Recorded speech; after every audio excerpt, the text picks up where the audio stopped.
It's Thanksgiving week, the biggest holiday in the US, and the markets look like it. Nothing is really happening in the commodities, in the stock markets, in the FX markets. Oh, cryptos are not doing great. There's a new story that we haven't heard in the past weeks. So, I'm going to show you two charts of a sector that not enough people are talking about. Two charts that look excellent of two stocks that are really interesting buying opportunities right now. And we got to talk about an index, about a country that looks very, very dangerous. Keep your eyes on this one.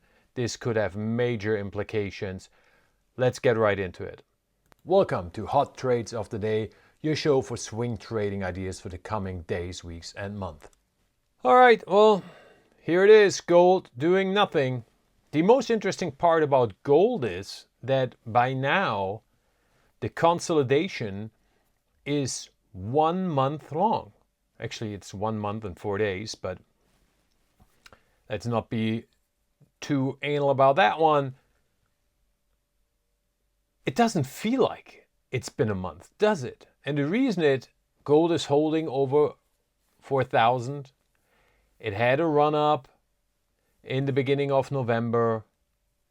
The sentiment overall is still bullish. But yeah, we're already a month into the gold correction, and I got some feedback of people that said, well, Daniel, great job calling the top. Well, let's hold off on this one, okay? Because I called an intermediate top, and that basically means a quarter. So we topped out in the middle of October. So in the middle of January, if we're then still consolidating, it's been 3 months, then we can really say, yeah, it's an intermediate top, and I was 100% right. But I wasn't wrong, so that's all right. So nothing happening in gold. Boring. Silver looks better.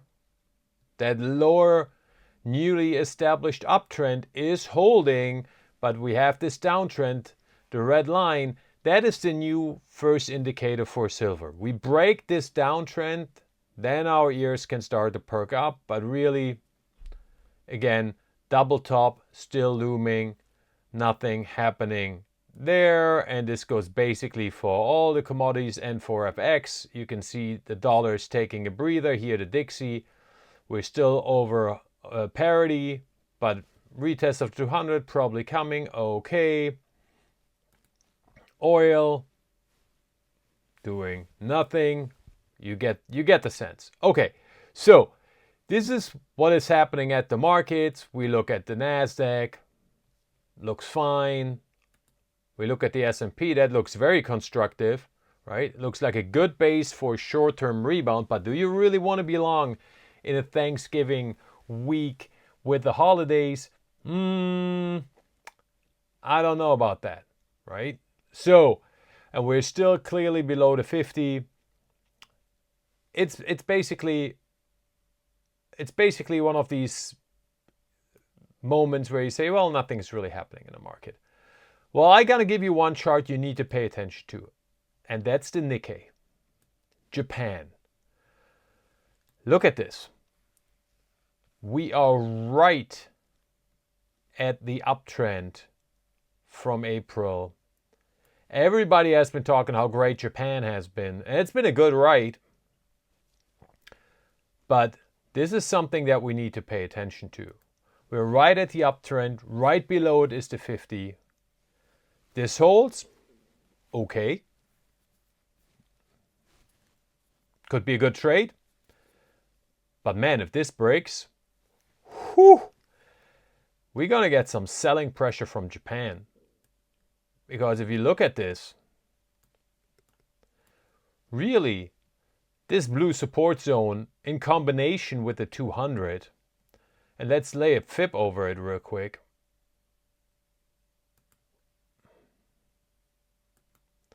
And yes, you can see the 0.5 right in that zone as well.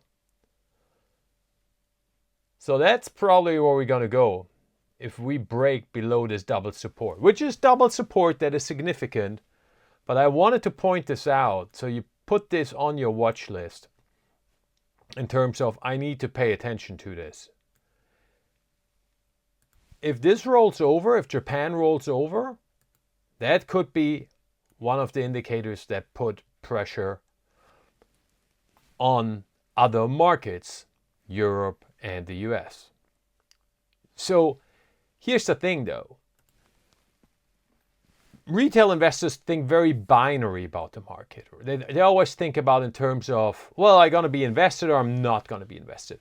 Most of the institutional money is not able by its compliances to be 100% in cash. Actually, they get yelled at if they're even 10, 15% in cash, with the exception if we have a crash, then they're the geniuses. But other than that, the high net worth individuals that put their money in these hedge funds, in these institutional banks, they want investments. So the money is just rotating. And we've talked about energy as a possible sector that I think where it's going to rotate to. The other one which it is already rotating into is healthcare, which has been the best sector for the past month. And that makes sense. It's a defensive sector. Second best sector, by the way, utilities, also defensive. That makes sense. It's a defensive sector. So if we look at the utilities, if we look at healthcare, that's where money could rotate and that will not actually be affected, might actually benefit from Japan rolling over. And here are two charts from two stocks from the healthcare sector that I really like. I don't own either, but I'm really thinking about opening up positions in them. The first one is Pfizer. I know what you think. That has been a loser for quite a while, but look at this chart. This is one of the best charts that I find right now. Uptrend since April. We're at the lower end, which is where we want to buy. Pfizer, cheap anyway, high dividend yield, protects us to the downside. We're right at the 200, the 50. So we have a number of supports right here. We have broken the downtrend that has been in place since 2023. Now, we are not even close to breaking the long-term downtrend from 2021.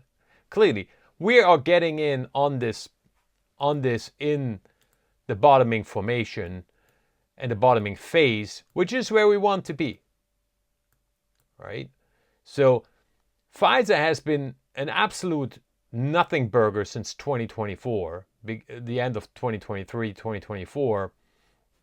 But if we reclaim this yellow, I should have done this blue actually, because usually yellow is my resistance zone. Sorry. I made it yellow because it is still a resistance for this movement right now. But if we look long term, obviously it's a support zone. If we reclaim this, this is starting to set up nicely, looking like a Wyckoff accumulation, which again signals long-term trend is changing. And look at the 50-week. 50-week. We're right there. We're trying to break above it. This is as constructive a chart as you're going to find in this market right now. Really interesting. Now, there's one that I like even better from healthcare. And that's biotech blue chip Gilead Sciences. Look at this chart. It looks fantastic. Above the 200 golden line, above the 50 purple line, just breaking above this yellow resistance zone. Now, let me zoom out to the weekly so you understand what's happening here. Boom shakalaka. Does this look, now, not comparable, but does this look or remind you exactly of what the gold chart looked like?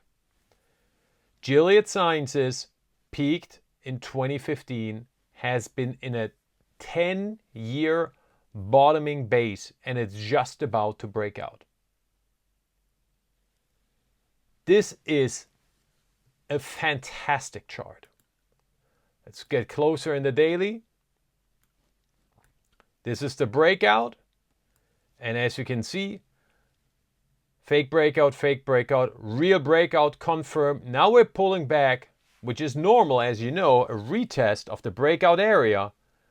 We confirmed this.